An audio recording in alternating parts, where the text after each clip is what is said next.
just you get to choose. Right? Like here's the scenario. The environment gives us something which can be perceived as negative, can be perceived as not working, can be perceived as problematic. The world's ending. But we get to choose to see it like that, or we get to choose to see it as an opportunity. So clearly that it's my responsibility now to do that for other people.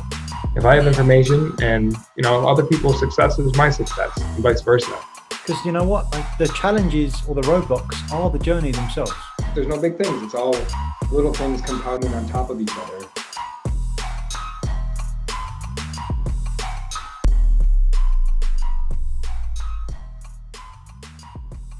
Coach Nick Davies and Coach Josh Greco. Coach, what is up? Another episode. How are we feeling today?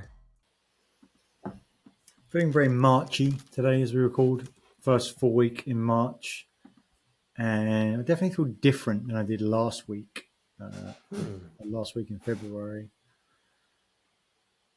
Everything's seasonal. But I'm excited for March. Excited for the last month in Q1 already. And the possibility of where things are going. And what's on your mind today?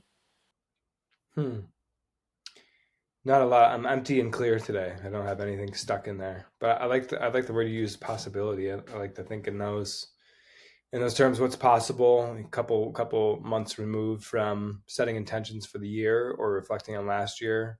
What's changed? You mentioned things feel different. I would like to know how they feel different for you. I had a moment of observation around, like, as I move forward in my business and create the next version, there comes time to start to be actively saying goodbye to the last version. So think of it wherever you are in your business, or it could be a part of your life as well. It's like you say you go on a journey to create the next version of where you are, right? So in a business, it might be a new revenue stream or a new model of focus. You could say that if you're in manufacturing or you sell a specific product, say, okay, well, actually we're changing the product that we sell and we're changing who we sell it to. And in order to start on the journey, you'll test it and validate actually doing that, and you start to sell this new product. But as you're selling the new product, you're still selling the old one as well. But the biggest leverage is that it's adjacent to the old product. But there's so much more value you can deliver by that, and it's much more valuable for the company. At some point, when you're selling the new product, it starts to take on some momentum, and it starts to clash with the old product. Now you're creating this new product in the same factory that you're creating the old product in. You're selling it through the same channels, perhaps, and even to similar clients and customers. At a point, the old product that you've deemed not the future is clashing or even competing with the new product.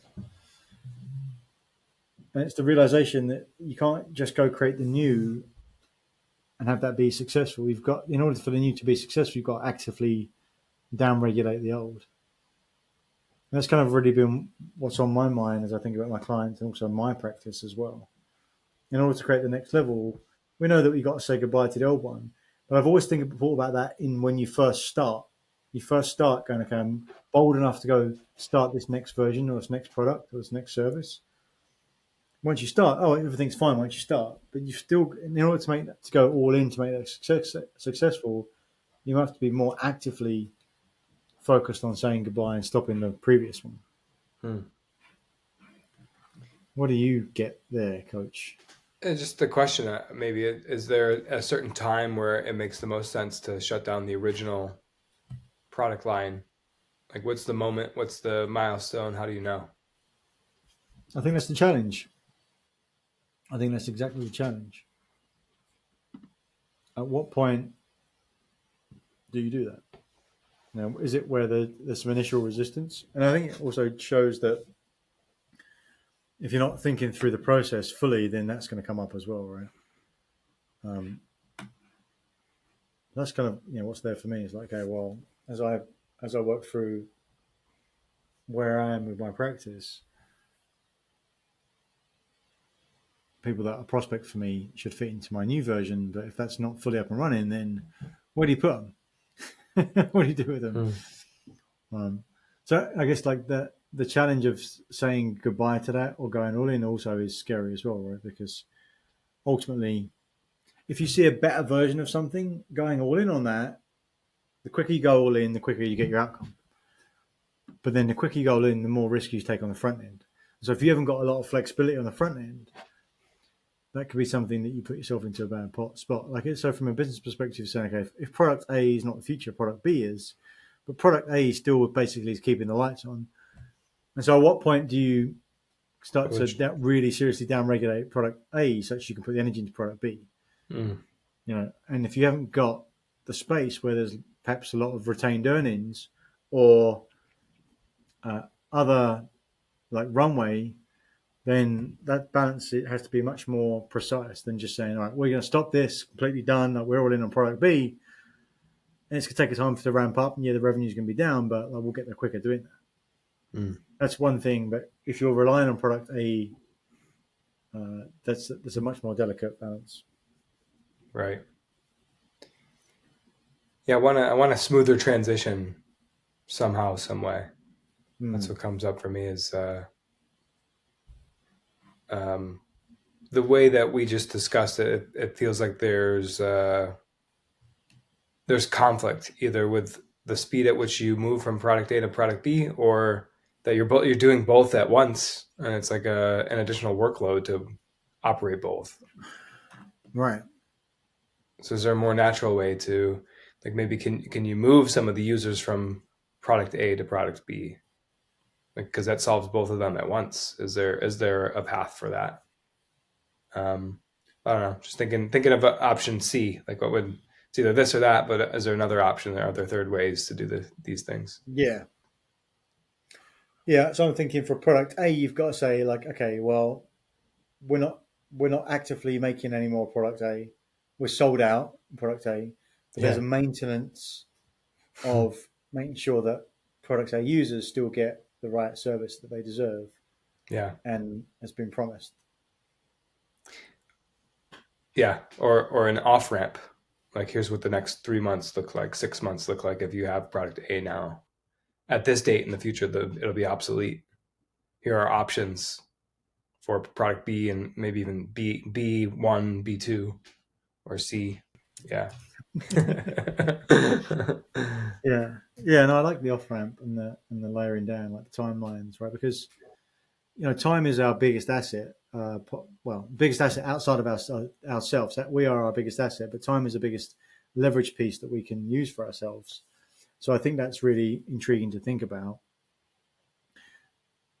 Anything with the extension of time just allows things completely different, right? Like something today could have a completely different connotation to 12 months' time, given the fact that time passes and things change. And so, if you've got if you can smooth out, the smoothing that you're talking about is going to be mostly related to adding more time to that. Then it also means there's a more smooth up regulation of product B as well.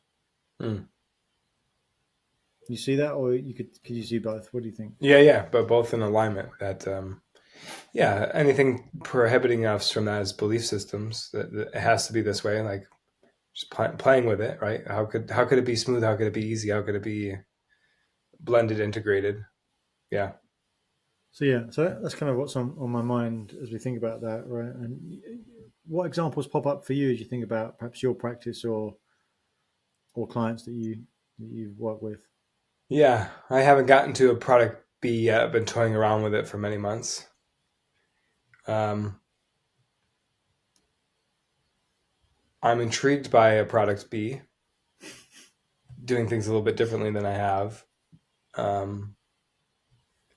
There's certainly some belief systems around just being all in for product B. Am I ready to do something like that?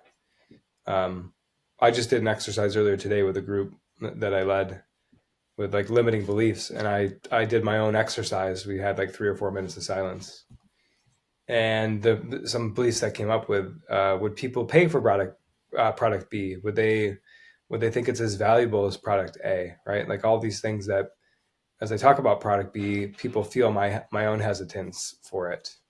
So working through my own stuff first, I think, before I launch or even make a decision to launch before that.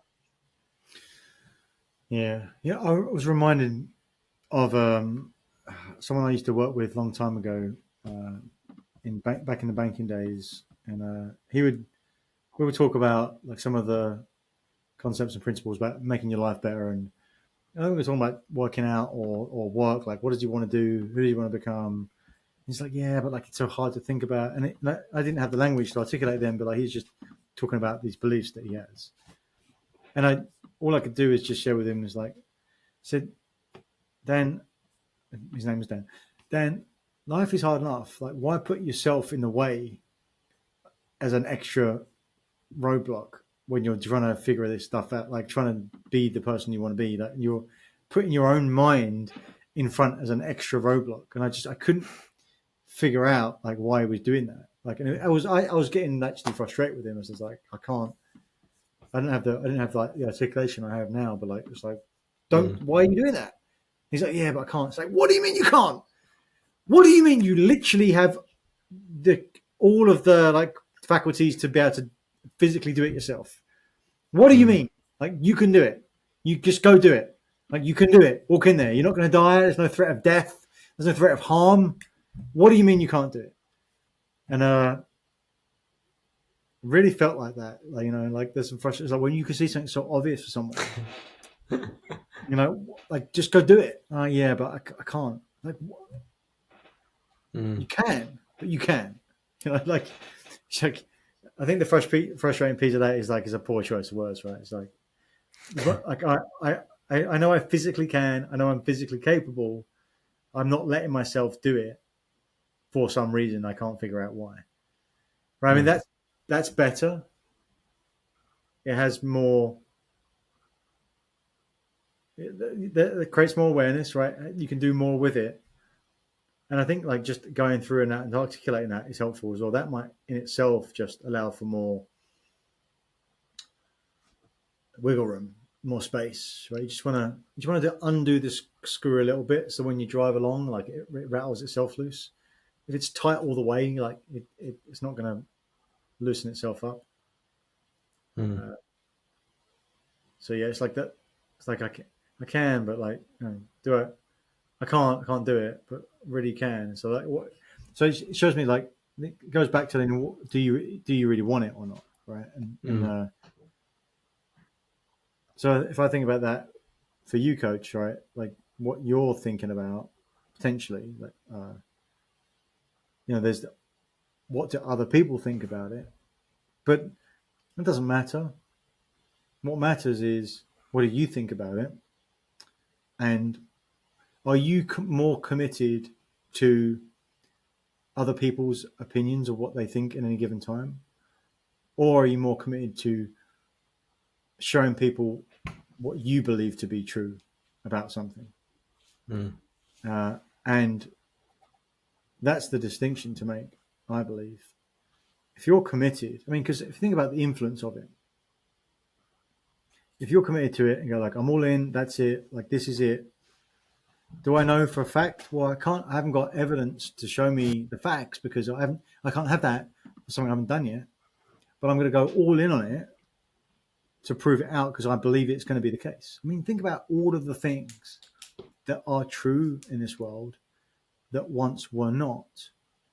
Had to have had someone at the start go, nope, it's going to be this way, and make it that way. It reminds me of Tony Robbins' 3 mandates of leadership. 3 mandates of leadership.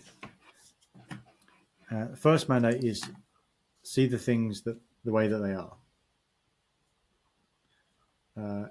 With brackets, not worse than they are. See the things as they are, like what actually is true and real. So you've got an actually clear visual of what is reality. And then the second mandate is see things better than they are.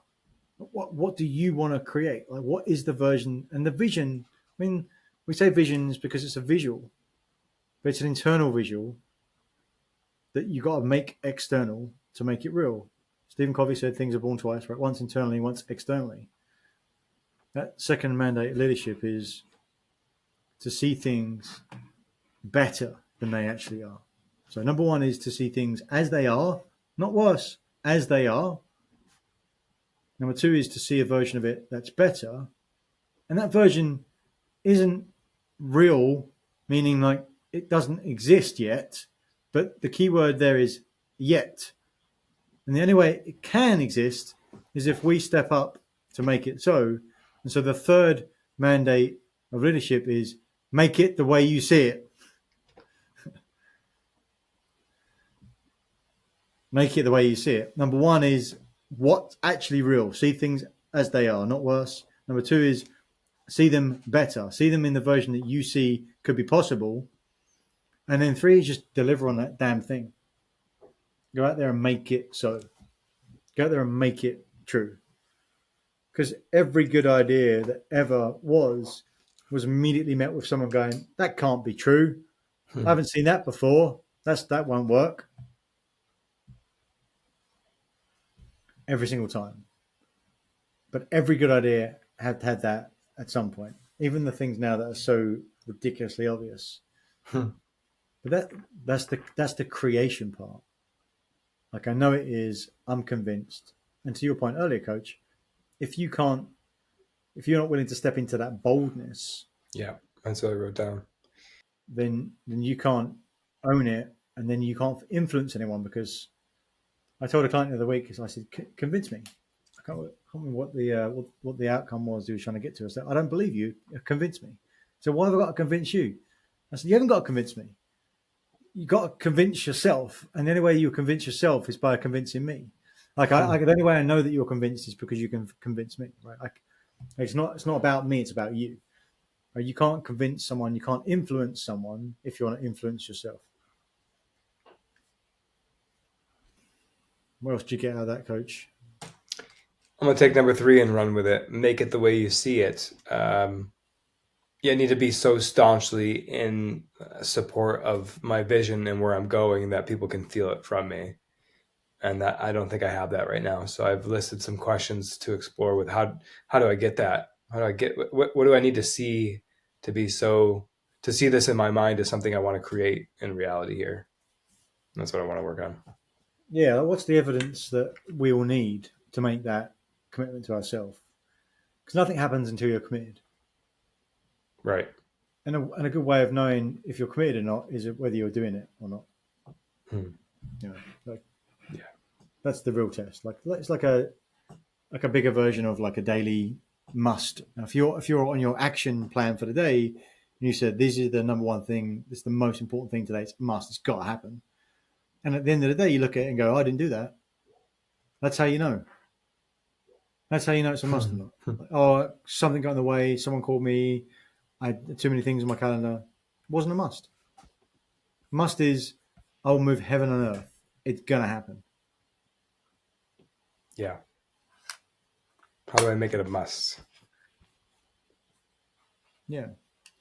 Then you can ask yourself and like check in with yourself. It's like, I think it's a must. Well, if I think it's a must, it may not be because I'm just thinking it's a must. If I know it's a must, that's different. Well, how might I convince myself that I know it's a must? Well, I might just decide to. Because again, back to my old colleague. Actually, he had a tragic end. He got in a car crash and got thrown through a car window at like 8 miles an hour. Jeez. That can't be how we leave the episode here, Coach. Let's figure out how to wrap this. The point is, like, life is short. Life is short, right? And so you've got your ability to take action and decision about what is a must and what is important is only on us as individuals. Everything around us in life is like everyone's got their own thing going on. So even with that commitment and the focus of what's important you've defined, there still are challenges. But that's the piece that's in your control. So that goes back to my original comment that I can articulate well. Is like life is hard enough, and don't make you part of the problem. I can't, but I can't. It's like you can. You definitely can. You won't. And right, so by saying he can't, he was making it something that he didn't have control of. At least saying you won't gives it a different connotation. Still implies that it's possible. Can't seems like it's impossible. Won't seems like it's possible, but I'm not committed. Right. Yeah. And can't it's even work? Like, yeah, it seems like it's not possible and I can't do anything about it. Or it's nothing to do with me. Right. I can't. It's on someone else. I won't. I can't see the path. Right. You know, and like saying it out loud is helpful as well. Like, I don't see the path right now. I'm willing to find out. I know it's going to come to me. I'm willing to be committed. I will be committed. I am committed. This is what I'm committed to. And if you tell 100 people you're committed to something, you'll find out pretty damn quick that you're committed to something. I would say if you're listening to this thinking about what's the next step in something that you want to be bold around in your business at maybe the end of Q1 when you're listening to this, 3 more quarters left in the year, 3 more chances of rotation for winning at that next level and that big leap. Being bold and making the decision feels like it's the biggest thing in the world, but there's nothing to fear apart from fear itself. And it's most likely not going to be something which puts yourself or your family in danger. What if you just decided to say, this is what it is. By 6 o'clock tonight, this is my line in the sand. This is what I'm going to commit to. I'm going to go all in on it. And I'm going to tell 20 people that I know that I'm all in on this. And I'm going to make individual phone calls or text messages or audio messages to share them all. And times your commitment by 20 and see how that feels. Right? Because nothing changes until you commit. And commitment is a choice. And if you can add leverage around other people, I challenge everyone to do that because it was so cool because you tell 20 people about a commitment you make. Think about all the great feedback you got. Oh, wow, you're my hero. You suddenly know you're a hero to 20 people. You know, who wants to let down the people that think they're the hero? Leverage. Yeah. Good stuff. Got some, so we'll leave it there. Some good stuff to think about this week. Thanks, Coach. We'll see you next time. Thank you for watching another episode of Truth Seekers. We appreciate your interaction. So please comment, like, subscribe to YouTube, Apple Podcasts, or Spotify, wherever you get your podcasts. And if you want more, check out some of our links. Links to our masterclass, The Achiever's Mindset, and come join our LinkedIn group. And what do you want to see more of? Remember, we're here to share the simple secrets of successful. So help us do that. What do you want to see? What do you want to see more of? Thanks, and see you again next time.